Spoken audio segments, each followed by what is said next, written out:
Greetings, denizens of the tri-state area. Jacob Lyle here. And Blue Dragon 5. And Dragon, I know what we're gonna do today. We're gonna activate the Recap-inator and discuss my favorite cartoon, Phineas and Ferb. That's right, in honor of the 15th anniversary and in preparation for the upcoming revival, I am guiding Blue Dragon 5 here through the series, experiencing his reactions watching it for the first time, and reliving my summer memories through the years. Today's episodes are Picture This and Nerdy Dancin'. Alright, so first we have Picture This. The boys make a picture teleporting device. Dragon, what do you make of this one?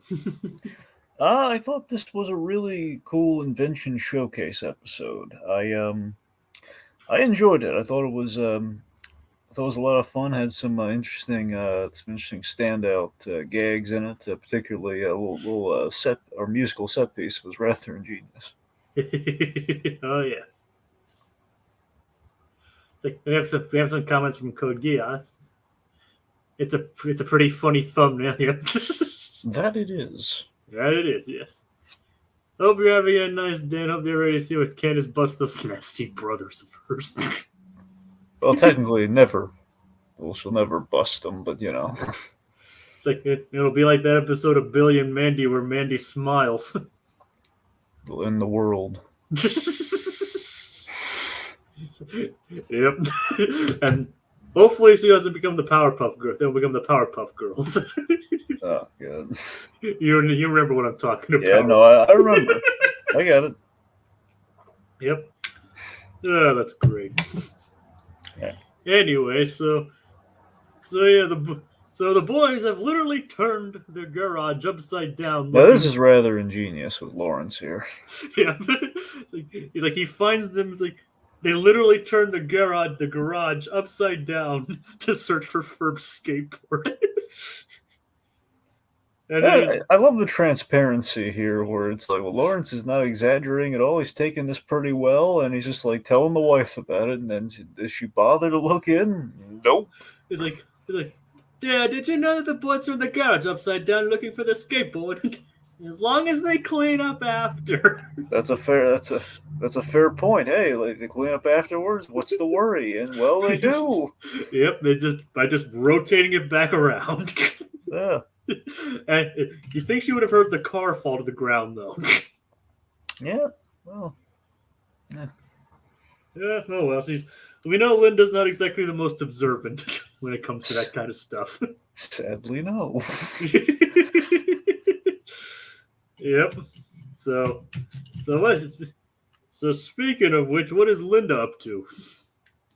Well, Linda is gearing up for the visit to Mrs. Shapiro.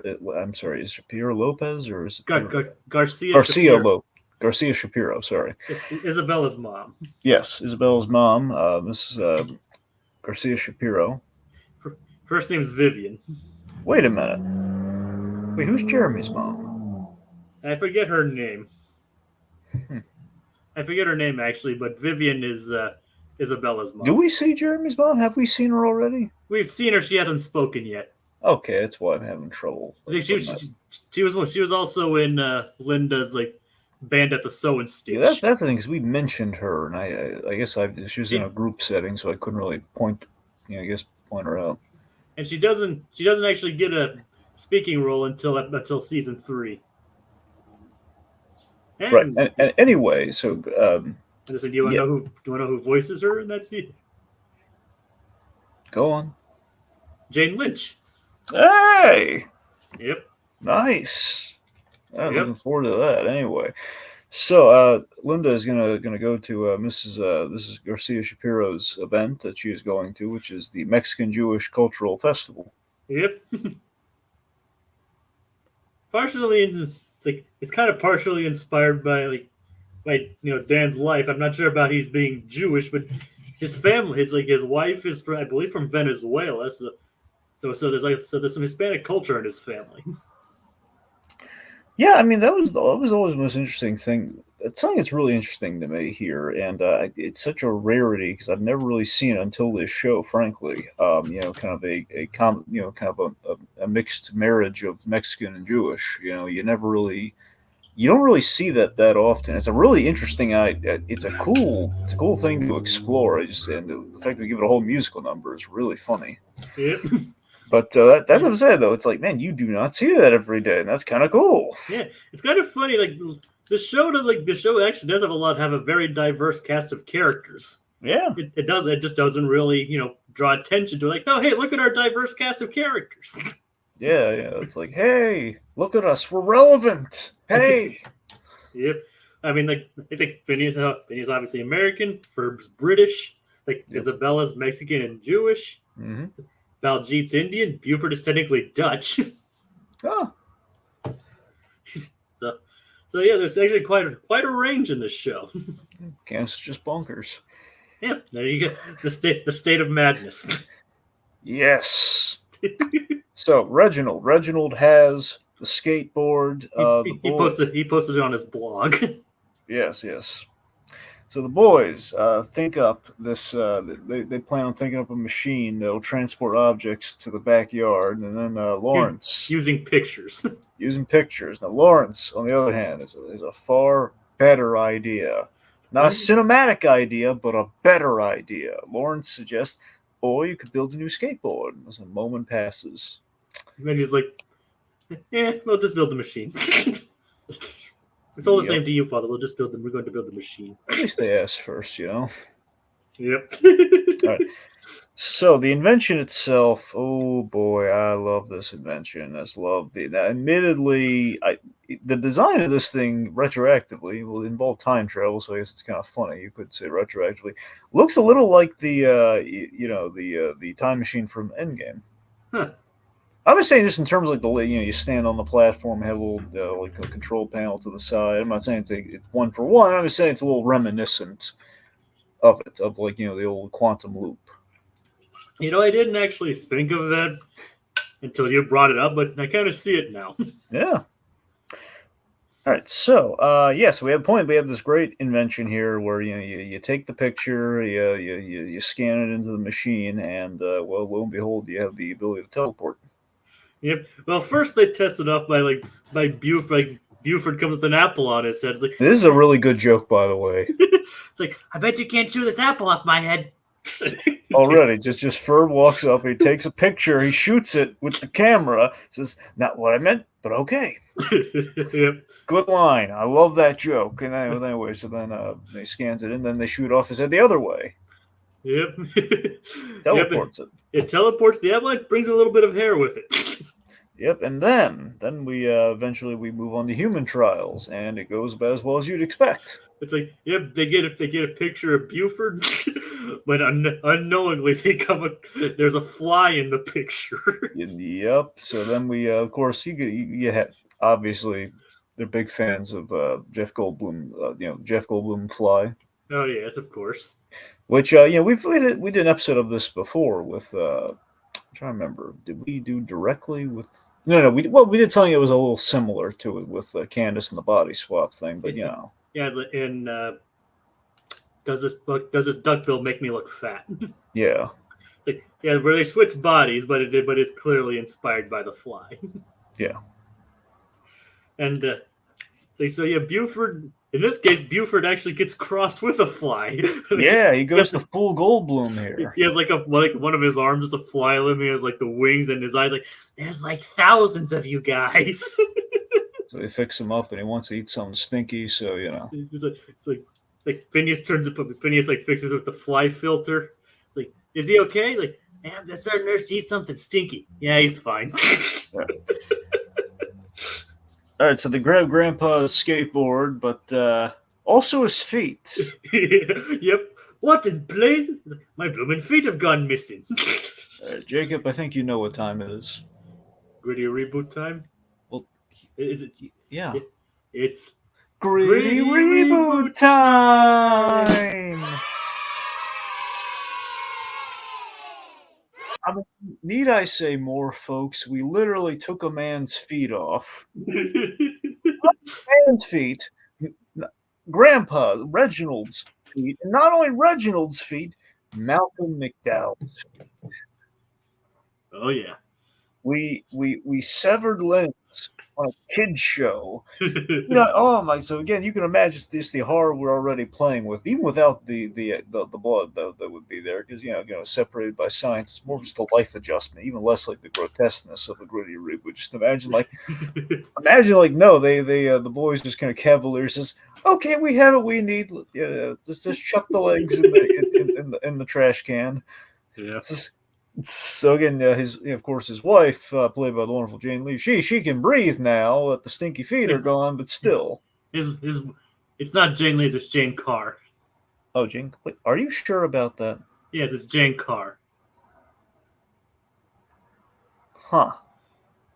Jane Leaves is in the next episode, but not as one of the people in the dance contest.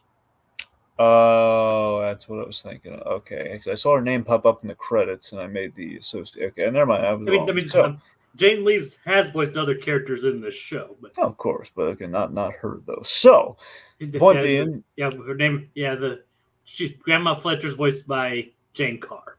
Mm-hmm. But go on. Anyway, so she can smell clear. She can smell all the daisies she wants right now because stinky feet are gone. But still, I can breathe again. I can't walk. It's literally a SpongeBob pool. My legs. Yep. My leg. My other leg. In this case, his feet. My foot. Oh god. So again, just he's been defooted. There's no feet there. The only relief is the fact that the smell is gone. It seems. Yep, the smell of defeat. So yeah, it's oh boy, so just the idea their grandpa is gonna be hobbling around on stumps like, boys, do you know how much these stumps hurt? Have you ever tried it? It feels like it. I have phantom limb pains now, thanks to you boys. A phantom pain. Yep, of course they put them back on, then the feet they're coming out other places, and it's just gonna be horrific. Since we mentioned the fly earlier, it's Cronenberg. Oh yeah. All right. Like a bloody game of Operation. Oh God. I mean, I wonder if Malcolm McDowell ever did anything with Cronenberg. I don't know. McDowell's done a lot of stuff, but I don't think he's worked with Cronenberg. I don't think. All right. I mean, he's no stranger to horror, so I'm just. No, of course, that's what I'm saying. It's been the Halloween remake, so yeah. The one I was thinking of was The Clockwork Orange, but I guess that's more thriller. Yeah, that's horror. It's more thriller and more psychological horror than it really is like horror. Yeah. Anyway, but he's not shy from, but he doesn't shy away from dark subject matter. Obviously. Oh, of course, it can be very scary. So we have more gritty reboot time, or no? We're moving on. Okay, but unlike our gritty reboot, they actually are able to return the feet. Fortunately, able to return the feet to Reggie. Which I wonder if that's a reference to Abbott and Costello Meet the Invisible Man. I am not sure. I mean, it wouldn't honestly surprise me at this point. I mean, if it were, I'd appreciate that pull, just the backward legs gag. It makes a lot more sense in this context. Yep, they put his. Yep, they do return his feet, but they turn out backwards. Just like you. Do everything backwards. Oh, yeah. But the thing is, Reggie's fine with it. He's completely fine with his feet being backwards. Yeah. He's like, I can finally see where I've been. Of course, this you don't have to pull up the graphic again. Just like a little in parentheses note here. And he'll never have his feet fixed the other way again. Well, unless the episodes that he's in take place before this, his feet are back to normal. But imagine what it took to get him that way, Jacob. I mean, that's for a gritty reboot, Dragon. Or it could just be wearing shoes the other way. That's true. Okay. It's all about adjustment. Yes.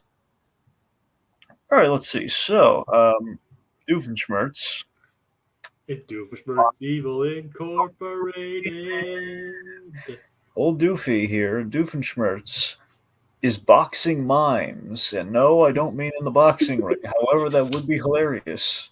I wonder if there's ever been a gag where somebody boxes a mime. There's boxing mimes without gloves. But yep, he's trapping like as it turns out, and of course Monogram sent a picture, so you knew automatically what was going to happen to it. Yeah. Oh yeah. It's like he gave him the only time Monogram ever gives Perry a picture.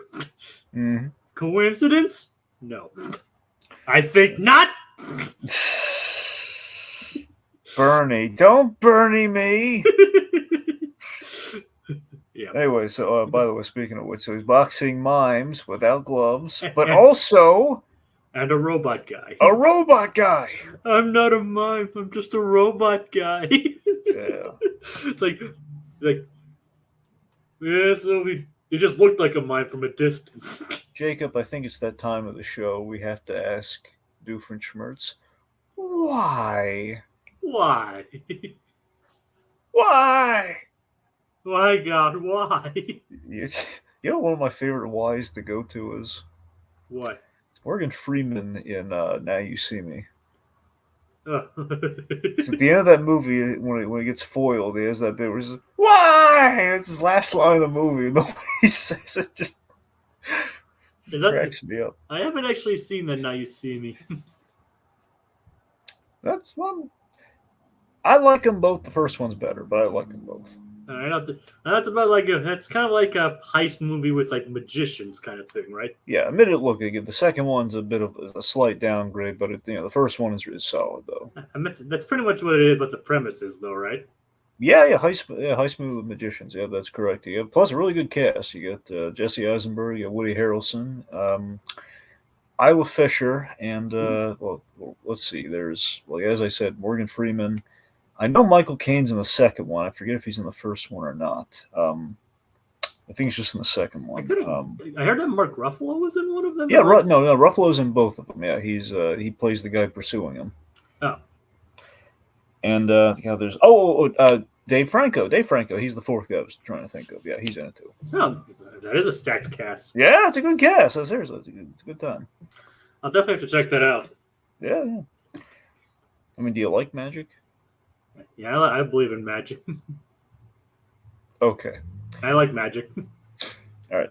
So, anyway, getting back on point here. So, yes, Doofenshmirtz, why? Why is he doing this depraved, unsightly act?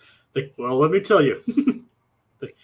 Well, one day he was just walking along in the park and he noticed people were pointing and laughing at him.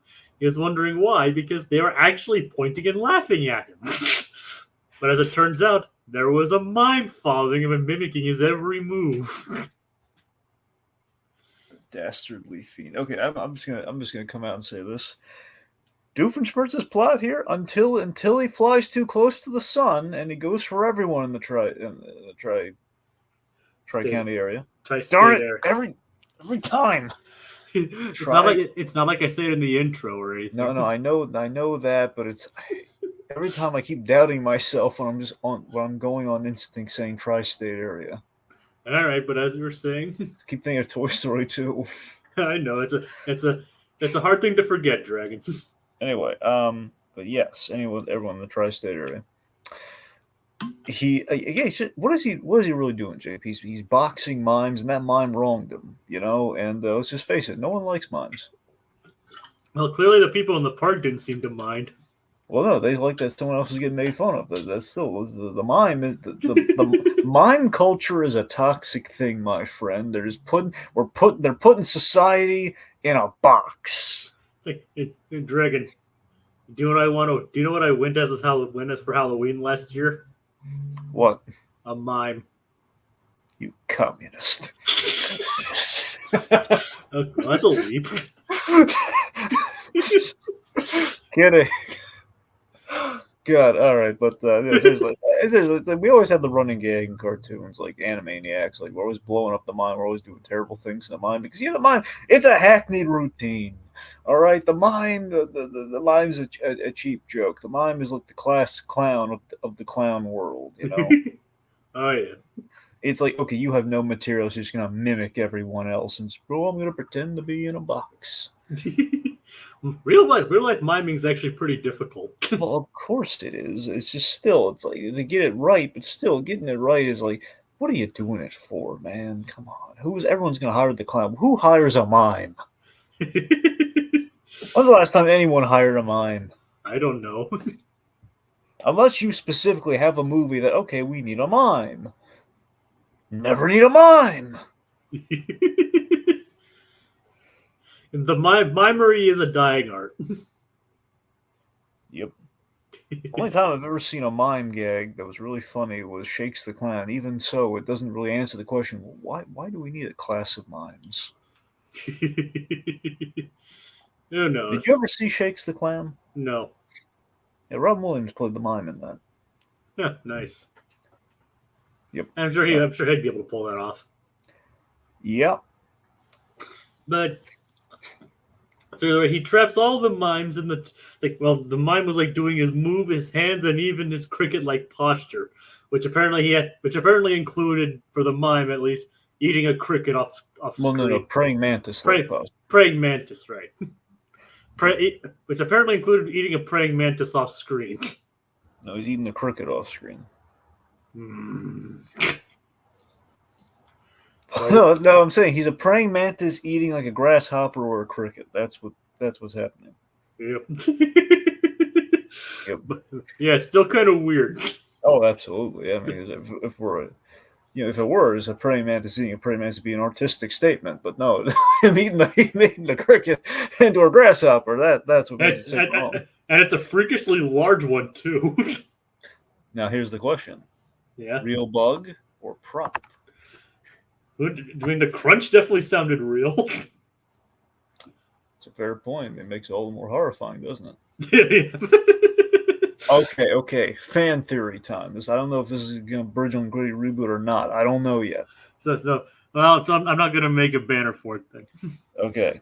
Unless you want me to create mime. Unless you want me to make a banner that says borderline Gritty Reboot. Nah, no. Let's play in the gray here. So this mime looked a lot like Doofenshmirtz. This is more fan theory time. Okay. I'm thinking that might have been a leftover Doofenshmirtz clone that had an identity crisis and became a mime, and he was really, that was his love language. That was his, like, we can be friends. I'm mimicking your actions. I don't know what I am, but I'm a mime, but you are familiar to me. And how does Doofenshmirtz repay him? He puts him in a box and he suffocates to death. Like there weren't any air holes in any of those boxes. Doofenshmirtz committed mass mimicide. I just think it's kind of funny that Monogram pointed out that it took us a couple days because we just thought they were really good mimes. Yeah. So they've been trapped in there for a couple days. Is it breath control though, or are there holes in the boxes? I mean, considering people can survive long without air, it seems safe to assume that there's probably some holes in there. Well, what's crueler? No air holes, or you have air holes. I mean, you're able to breathe, but you're trapped forever and you're never able to escape. Well, I mean, unless you have food, then yeah, you're gonna die soon. Yep. Anyway, so Doofenshmirtz is committing a crime against humanity.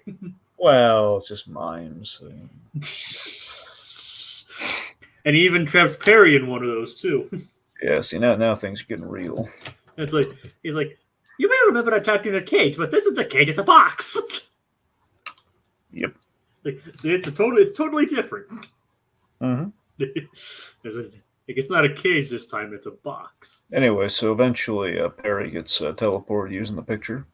Of course, but we haven't gotten to like them actually testing the invention on other things yet. Yes. It's like so Buford uses it to get his teddy bear back.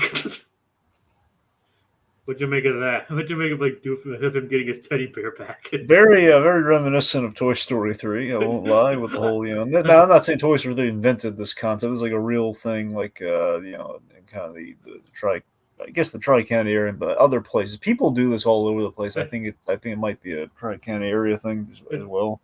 I think it's like just the usual trucking thing. Yeah. So basically, you take like the abandoned stuffed animals and you tie them to the grill. So in this case, it's what happened to Buford's bear. Yeah. Yep, and he got reunited with Teddy Boo Boo. Yep. Anyway, so then what else? What else have the boys? They tested with their gigantic half pipe. Mm-hmm. Which Candace witnesses and gives her an idea. The first off though, she's actually concerned before she. Keep in mind, she was concerned about them before she decided to bust them. Yeah. Like she was worried that Ferb was actually going to get hurt. Yep, she's growing a bit. Our girl, yeah. She's growing. Yeah, but I mean that's always a good thing to remember that she may want to get them in trouble. She doesn't want them to get seriously injured. Yeah, because if they're seriously injured, they can't get busted. I'm sure her reasons are more altruistic than that. No, you're right. They are. I mean, because the fact that they're her brothers and all that. Yep. It's no fun if they're comatose when they get busted. Isabella finds her doll, and Baljeet finds his missing Uncle Malik. Okay, so we gotta stop the episode here. Okay. Yet again, Baljeet's poor Uncle Malik. Yeah, who shares the name and might even be named after Baljeet's voice actor, Malik Panchali. Oh. Still, just Malik trying to enjoy a nice, peaceful vacation that seemingly was going well, and what happens? Baljeet. Baljeet was just on vacation. Are you having a good time? I was. So just Baljeet, how is this kid getting A's? All right, how does he not figure? Well, maybe he doesn't. How does he not know he's on vacation? And even if so, it's like I'm just going to teleport him here. This might not even be a safe process. We saw what happened to Buford, but we did test it on Ferb, so yeah, maybe there's a little something there. But regardless, it's like, does Baljeet really not know? Oh my, I missed him so much. Oh, you missed him so. Did you even ask anyone where he was? Well, maybe he didn't. Maybe he just wasn't returning their calls. And even more evidence for it to be for good reason. This guy does not only want to see Baljeet the required amount of time. It's like, oh, Baljeet, hey, I got you something from vacation. Not anymore. It's just like, Baljeet just insensitive to everyone's vacation needs and needs for relaxation and doing their own thing. He's got to come over and say, help me with my problem. It's just, oh, Baljeet. Well, at least they found him.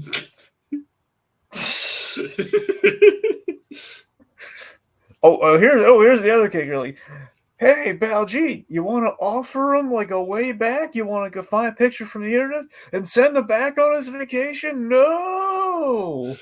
Well, maybe that happened off screen. That did not happen. You know that. You know we didn't think of that. I don't know, Dre. I'm trying to look for different angles here. All right. So after witnessing the boys on their half pipe project, Candace decides to follow her mom to the Mexican Jewish Cultural Festival. Which has a big jaunty musical number to explain. It's the Mexican Jewish Cultural Festival. Yep. Basically a big huge cultural mishmash of Mexican culture and Jewish culture. I love the dreidel rakas. I thought that was really funny. Yep. Yeah, I gotta be honest. I'd be really interested to go to this thing to see what other combinations there are. There's kind of bask in them for a bit. It's like all the food, all the stuff like that. Yeah, it would be a lot of fun. Oh yeah. And of course, I'd probably just go for the food, to be honest. You could. I mean, I can appreciate them.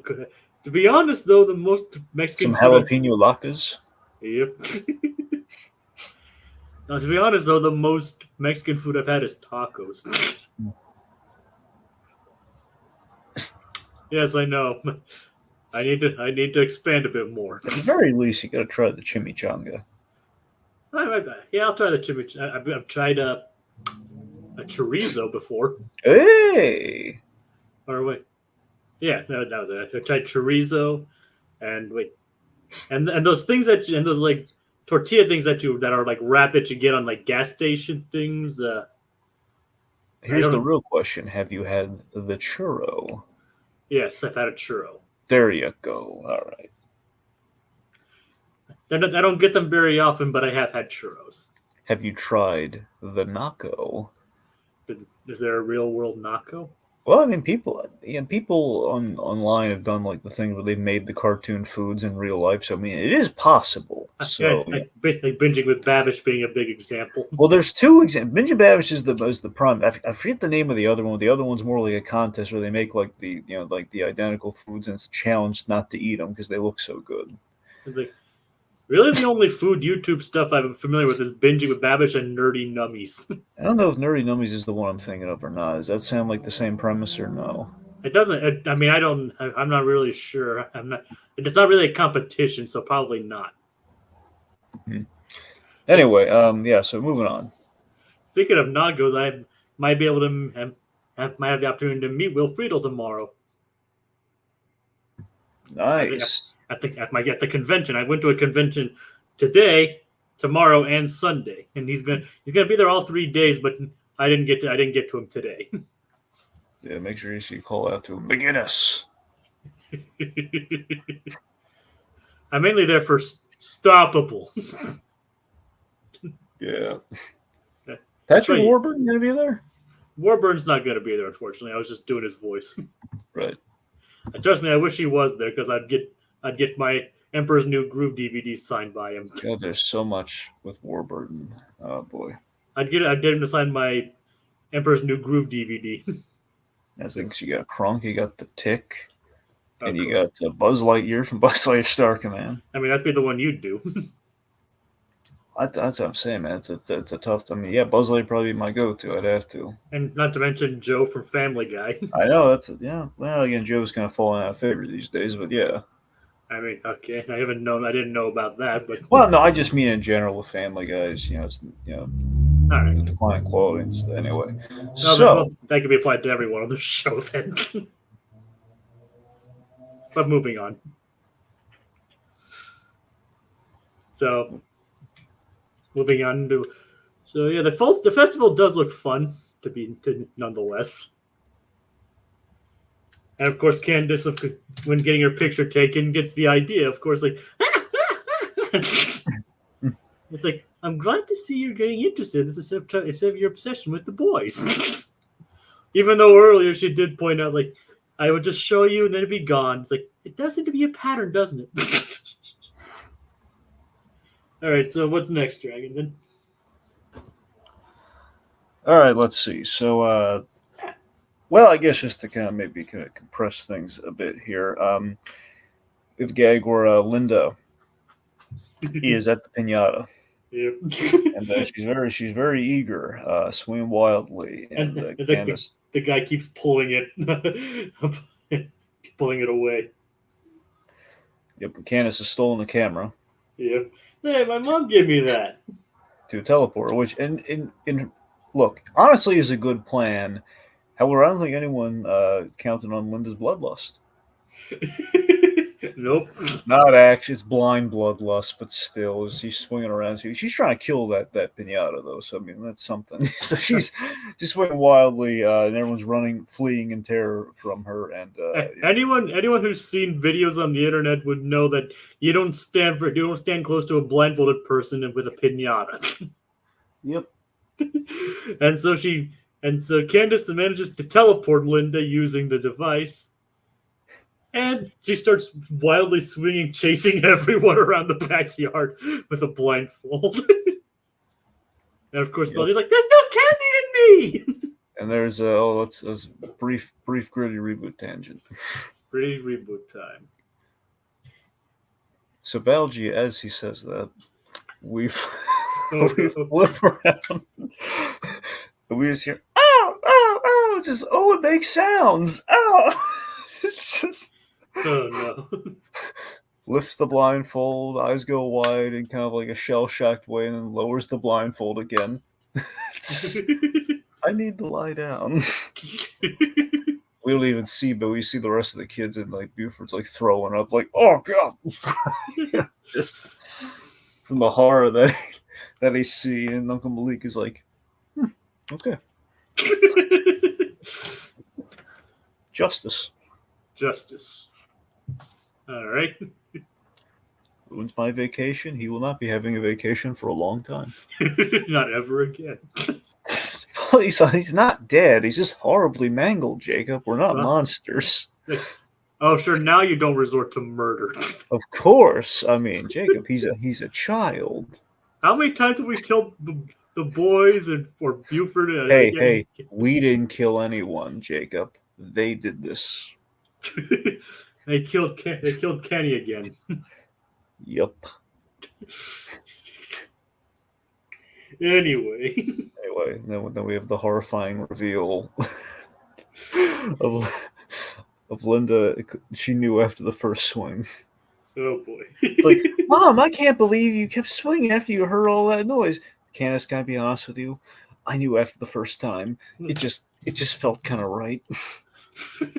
Man, Dragons really advocate for Belgi's murder. No, I didn't say murder. Bludgeoning, not murder. All right, okay. Very big difference. I know.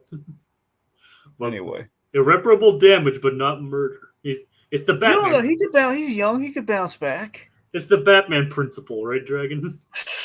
He could bounce back. It's you can do irreparable damage to the person where they'll never probably be able to walk or function properly again, but they're not dead. Look, as soon as he wakes up, you know what he's it's gonna happen. Phineas, Ferb, can you fix me? Then they're gonna fix him, and he'll be fine. All right, he's gonna get what he wants, like he usually does. He'll be fine. Dragon's hatred of Baljeet is priceless. It's not hatred. He just really gets a lot of mileage out of torturing him. Yeah, pretty much. uh, Okay, so point being, back to reality.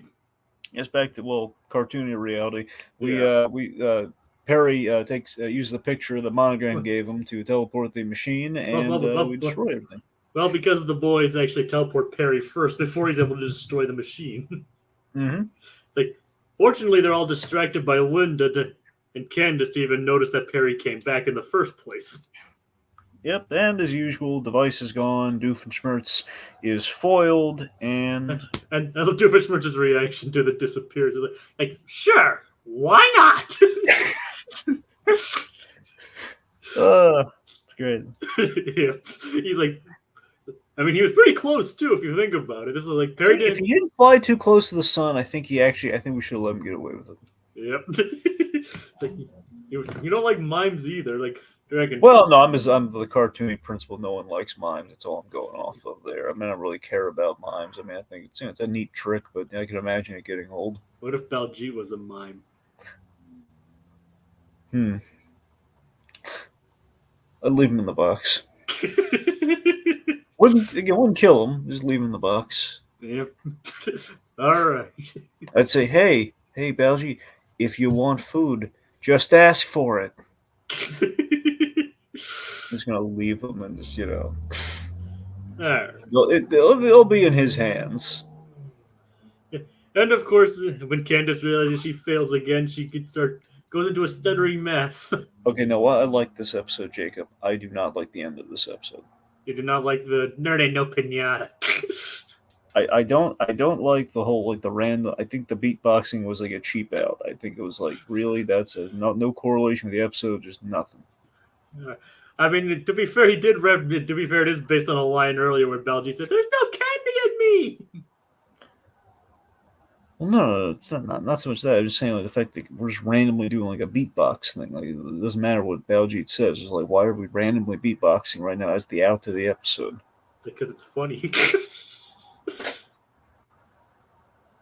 I don't know. It doesn't feel like as funny as something we could have done alternatively. I don't know. I don't know. I thought it was pretty funny. Yeah, fair enough. Hey, humor is subjective. Like, yeah, maybe I don't know anything. I don't know. I mean, if you don't find it funny, that's fine. I mean, I'm sure. I mean, we've disagreed on things plenty of times in this thing. It's not the first time. It's not going to be the last, right? On to the next episode. On to the next episode. Nerdy dancing. The boys help Jeremy dance. How you coming down on this one? He dances a lot. No, I'll tell you if it wasn't. It's this. I don't know. It's not a lot to this one. It's really just an excuse to have everyone dancing. I mean, it's okay. It's out to last, but I don't know. It just feels it's like one of those times where it feels like we put a lot of effort into the first one. The second one is like, I don't know, it's really just like, hey, I was going to do a dance party thing, which seems to be the go-to a lot in animation. You know, we ended a lot in the dance, but we ended a lot in the dance parties in 2010. And those are three excellent movies that ended on the dance party, so I'm not really faulting them for doing so. It just felt like, man, that's like three in a row practically. It's kind of weird. And this predated them by a year. Yeah. So I'm just saying that's as a point of an example. I'm not saying we're, but yeah, it just feels like Because this came out in 2009. yeah. I don't know. I just feel like the whole like the dancing component. I don't know. I think the way it mixed with the Doofenshmirtz plot was maybe a little off. I mean, the Doofenshmirtz plot was great. Ultimately, I love the beginning of the Doofenshmirtz stuff, and I want to be clear. I don't mind him in the whole dancing thing. I don't think they melded great in terms of like why this is happening. I just feel like okay, well, it's funny, but it's. I mean, that's pretty much the reason why they do almost anything in this show is because they find it funny. Yeah, I mean, still you can find it funny. It can also be like a little more coherent, but it's. I mean, they do. I mean, they do coherent. They can flow. I was looking for some flow here. That's all I'm saying. I mean, remember, one of the things they said was like a lot of the stuff he put in there was stuff that amused him at the time. Yeah, man. So I mean, I like what we have. I'm just saying, getting from point. I don't know. It just feels I don't know. I know what you're talking about. Well, so anyway, Candace. For once, it's actually Jeremy that's nervous instead of Candace, though. Yeah, which is a fun reversal. Candace enters her. She enters her and Jeremy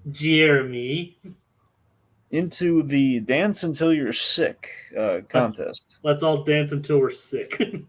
It's kind of like a Soul Train kind of program to some extent. Yeah, it's basically like kind of a gimmick of like everyone's dancing and whoever the last one is, they win. Yeah, but Jeremy's actually nervous about it because he can fake it in a school auditorium, but not in front of a televised crowd. Yeah, doesn't want to let Candace down, so he turns to the boys. Yep, he's asking the boys for help. I just want to take a moment here. Yes. I want to just compare and contrast for a moment. Okay. Jeremy, rarely, honestly, it's essentially, for all intents and purposes, is the first time Jeremy's really asked the boys for help, and, we're rooting for him, and we see, like, he's a little nervous about this, doesn't want to let Candace down. Oh, yeah. On the flip side, Baljeet, every time there's like an academic thing that's actually going to make him earn his A, goes to the boys for help. Multiple times. A lot. So I'm just saying there's a way to go to the boys and ask for help, Yep. I think Jeremy's got the right idea here. That's all I'm saying. So as it turns out, Ferb is actually a very skilled dancer.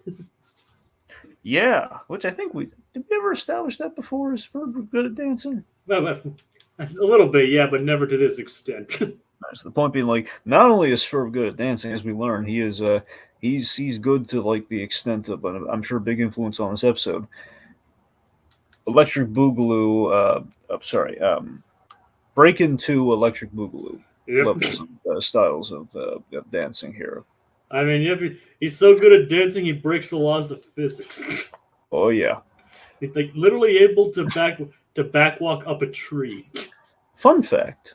Yeah. When they did that, they used the Nightmare on Elm Street set to do that scene. Oh, nice. Yeah, Electric Boogaloo. You know, that's how they do it. They use like this room that is designed. There's design. You know, it's dressed a little differently, but that's the same room. It's like on a gimbal. It's like on like a 360 gimbal of some kind. You know, basically kind of like a. It's on a gimbal turned on its side, essentially. I've never actually seen Breakin' 2 or the first Breakin'. Hmm. Are they worth watching? Well, I can't really say from personal experience. I've seen it mentioned in a documentary, but it seems like two is the one to watch. We can, mainly because of its name. Mainly because of the name, yes. As we've already discussed once before on this show, funnily enough. with the quantum boogaloo. Oh yeah. I don't know if I might have forgotten to mention this, but it's something I actually discovered reading it after we did the episodes. That the original title for Quantum Boogaloo was actually Time Machine 2 Quantum Boogaloo. Nice. Yeah. Yeah, I still always loved. There's an episode of Fresh Prince of Bel Air when Will and Carlton. There was the episode set in Vegas. The two of them went to Vegas, and they had to enter a dance contest. And you know, this is where they do like the I'm blanking on what the song's name is, but the dun dun dun dun dun dun dun jump on. I think it's Jump On is what the song's called. No idea. Anyway, the point being, you know they have fake names, and Carlton's name is Boogaloo Shrimp. I really need to watch Fresh Prince. And they're dressed really ridiculously because they didn't really have any costumes, so they had to turn their outfits in like these ridiculous kind of breakdancing looking attire. But I mean, seriously, you should just look up Will and Carlton dancing on Fresh Prince of Bel Air, and you'll and find not they're like and not with Carlton doing the Carlton. no, not just that's what I'm saying, not just the Carlton dance, like just like them in Vegas or just like them at the dance contest or what have you. Just I really need to watch Fresh Prince. yeah, you do. All right, so anyway, so let's see. I guess on the Doofenshmirtz. Oh well, sorry, Ferb. And Ferb's really good at dancing. He's really good at dancing, and the plan is we're going to use a Tron-looking exosuit, or at least command suit, to power this, connect this exoskeleton that will allow Jeremy the ability to dance. Yeah, and Jeremy's quite impressed by it. Admittedly, a little similar to, a little reminiscent of an episode of Kim Possible, I must admit. What episode are you referring to? I believe it's season. I think it's the opener. I forget if it's the opener of season 4. It's really early in season 4. It's episode 1 or 2, season 4, when Ron Stotbull tries to become he becomes an athlete. He becomes a jock. He becomes a football player. Oh, you mean when he steals Kim's suit? Yes, he steals her suit, and I think there's yeah, that's essentially it. Yeah, and he tries to become like the quarterback. exactly. So I know it's not identical. I'm just saying the end of that episode is kind of like an exosuit sort of thing where he's being controlled in the third act of that episode. So I'm saying there's a little similarity there, and I'm not thinking. Like Professor Dementor! Yep. I would love to see Dementor and Doofenshmirtz team up. I love how hurt Kim is that you're wearing my clothes. Yeah, and then he mistakenly says, like, no, I'm just cheating. Which out of context just sounds priceless. Yep. And he just makes it sound worse for himself. Yeah.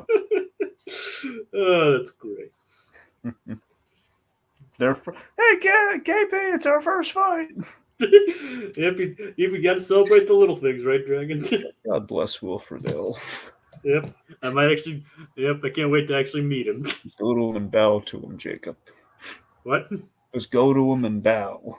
Without any context. Without any context, we're not worthy. You know, be all Wayne and Garth on them. Yeah, no, actually, no. In all fairness, that's the one you should probably do for dinner. If Tiki and I were there, we'd probably be doing that for D'Onofrio. But yep, D'Onofrio's there too.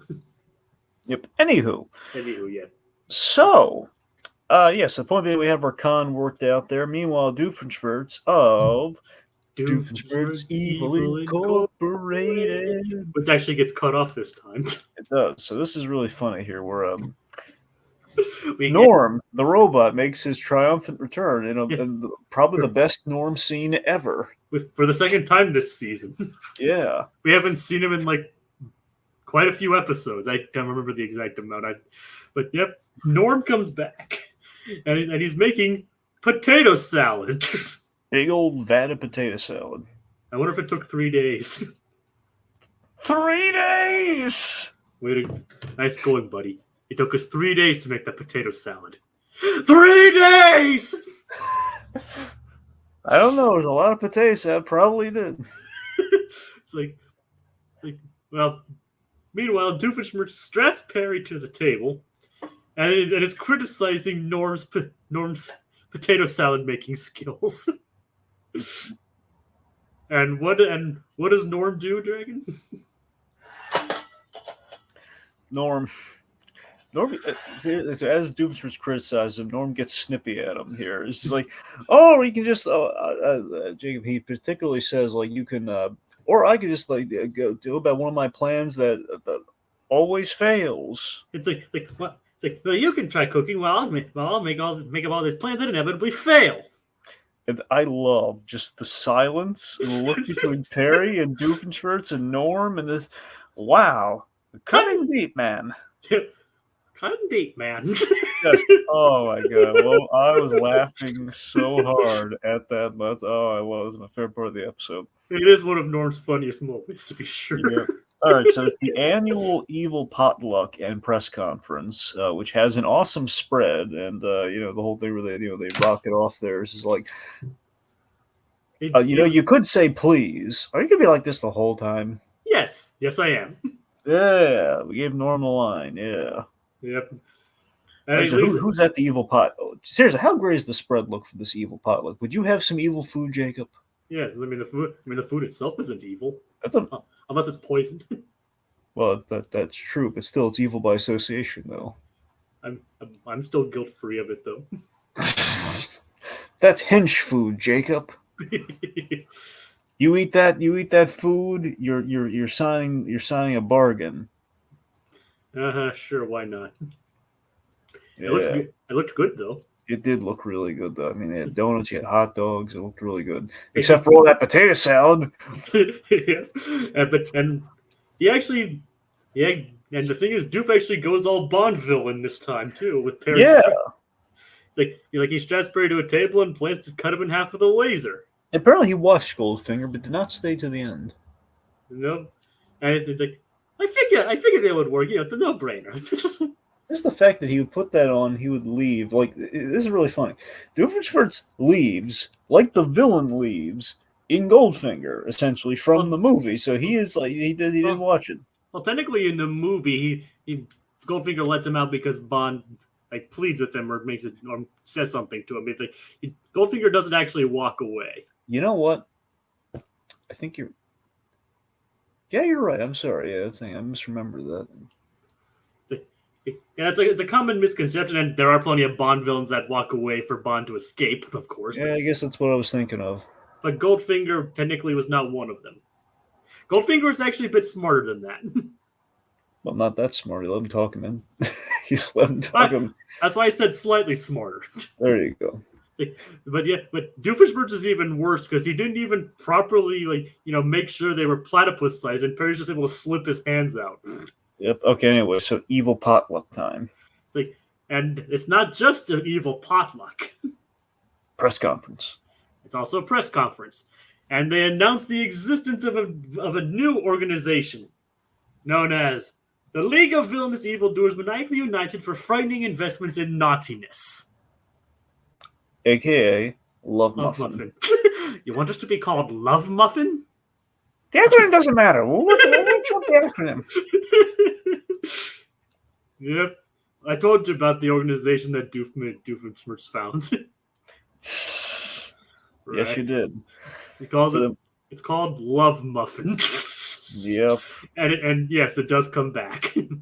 Oh, that's great. So then we also have the what's everyone gonna need? Like 2-ton to-go bags? There's a little Norm in the background saying, I told you, shut up, Norm. Yes. Quiet, Norm. So yeah, what do you think of Shut it, Norm. What do you think of Rodney? Yeah, so we should talk about Rodney. Now, Rodney, I can't say his full name, but I will say the last four names. Gary Cooper von Rodstein. I actually have. I have his full name. I have his full name pulled All up. right, what do you got? Like, hit us with Rodney's full name. Alois Everhard, Elizabeth Otto, Wolfgang Hypatia, Gunther Galen, Gary Cooper von Rodenstein. Yep. So Rodney's fun. He kind of looks like he's like a combination of two scientist characters. He's a little bit of Doctor Otto Scratch and Stiff, and even kind of has the accent a little bit. That's what I'm saying. There's a little bit of that, and also Wernstrom from Futurama. Wernstrom. Armstrong. Yeah. And a bit of background on Rodney. He's voiced by J.G. Aranja, one of the show's writers. Yay! Who, if I remember correctly, actually wrote this episode. And Cookie-Ass, I think is right. There's a little bit of Marvin the Martian in there. Yeah, I think that kind of good. I think that kind of changes a little bit. I think his voice becomes slightly different in future appearances. And of course, they have Dee Baker as Dr. Diminutive. Yes. Okay, so we reveal that all the press, they're at the dance contest. So they decide to crash the dance contest. Yep, and their dancing is truly evil. Yes, we have evil scientists dancing to get on TV. And by evil, I mean it's very, very bad dancing. Oh, yeah. Diabolical dancing. Doofenshmirtz was passable. Like you can tell he has experience. I mean, he has plenty of Broadway-style musical numbers to back it up. Oh, yeah. But they're not. Apparently, the people at Let's All Dance Until We're Sick are not fans of the Charleston. The Philistines. Yes. That was a perfectly acceptable Charleston. Yep. Meanwhile, Jeremy's still nervous. And speaking of Perry, I kind of like how he just appeared at the pot like just a little too late. Yep. He was like ready to throw down, and then like, oh wait, nobody's here. Hey, why is the host of the dance contest so tall? I don't know. Maybe she's wearing high heels. No, I mean seriously, we don't see the top of her face. What's the deal? Maybe it's a reference to Miss Bellum from Powerpuff Girls. Oh, come on. I know. I know. I'm saying, like, do you know if there's a behind the scenes? Like, are they referencing someone? Like, no, nothing. Like, is it pure? Like, is it? It can't just be Miss Bellum, right? I know I don't know if it's just a. Apparently, it is a reference to So You Think You Can Dance. Like apparently it's based off the host of So You Think You Can Dance, Kat Deely. I'm looking it up. Apparently, she's pretty tall. Apparently, she's very tall. Kind of like a biting cow up there. Like we'll sit there. She's really tall. We've made this character really tall. I mean, I'm just reading that from the wiki right now, so that might be not even be entirely true. Anyway, so here's I think a little bit dirty. Very clever. Speaking of scientists, Dancin. The scientists like Jack, you're cutting out a little bit. Can you hear me? I can hear you. Just like I hear you like every other word. Okay, so Perry, you're fine now. All right, so Perry the Platypus, when he's taking out the scientist, I think it was Dirty Pool, him taking out the scientists that are doing well in the contest versus letting them fail on their own. And he brutally took him out too. He's dropping like heavy things on him and everything. Well, he did want them to spend their message of evil. But they offered food. Evil food, remember, Dragon? Good food, evil message. It's evil by association, as are anyone who eats the food, though. But however, maybe that's the loophole. Maybe it's good food, evil message. That's the sales pitch. Everyone's coming in for the good. They're staying for the evil. I was like, no, that's what the press. That's why they went to the. Remember, the spread was there to help attract the press conference. Oh yeah. So yeah, they try and fail miserably to spread the message of Love Muffin. Yep. Perry, of course, stops them. I mean, a lot of the reason is also because it's monogramming Carl's favorite show. Yep. We didn't actually get to see Carl this time. Nope. Heck, we barely got to see Monogram either. Yeah. Okay. So, of course. So what happens next then? Well, everyone's foiled. We drop a giant disco ball on Doofenshmirtz and Rodney. Yep. And yeah, so Jeremy's the last one standing, and he admits the truth. He reveals that Ferb was the great dancer all along, and as he boogalooed off, he Yeah. he got top marks. Yep. Yep. Okay. Of course, Stacy found the whole exoskeleton thing disturbing. That's a little Yep, disturbing. like he's ripped his spine out on national TV, essentially. Yep. With the full Street Fighter. You mean Mortal Kombat? Wait, we never went that brutal on Street Fighter. No, I don't think Mortal Kombat. I don't think Street Fighter ever had. Because here's the thing. Here's what I'm thinking of. Here's what I got mixed up. So I think you probably right about Mortal Kombat, but I guess what I was thinking of is that in the early days of Mortal Kombat, it wasn't as it was more like direct and Street Fighter-y. Maybe that's what I was thinking of. I'm not entirely sure of that, but I don't. But as far as I know, there's nothing ever involving spines in and Street Fighter. Yeah, you're right. It's got to be Mortal Kombat. I don't know what I was thinking. Anyway, so yes, he goes full Mortal Kombat there mechanically On himself. on himself. So meanwhile, as Candace, I love how everybody's like reactions, like giving Ferb like a 10 out of 10. And the camera guy was moved to tears by Ferb's dancing. yeah. So Jeremy and Candace had a little moment here where she just like dancing with them, periods, hanging out with them, and then he's feeling a little dizzy. Yeah, yeah. And he did, because he danced until he was sick. He did, and then we have speaking of sick, like Doofenshmirtz and Rodney in intensive care. Like, it should have been named "Let's All Dance Until We're in Intensive Care." Yep. It's not as catchy though. Nope. But that's not the last we see of L.O.V.E.M.U.F.F.I.N or Rodney, or like they all make they all make appearances again throughout the series. Yeah. And according to remember when Doofenshmirtz got his cast in a previous episode? Yeah. Some of the scientists actually signed his cast. Who signed his cast? Like there's Rodney for one was spotted. Oh yeah, because we saw the evil scientist leaving the building. They were visiting him, signing the cast. Yep.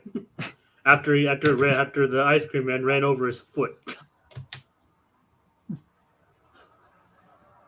So yeah, so I think that brings to the end of Nerded Dancin'. So, any closing thoughts for this weekend? Not really. All right.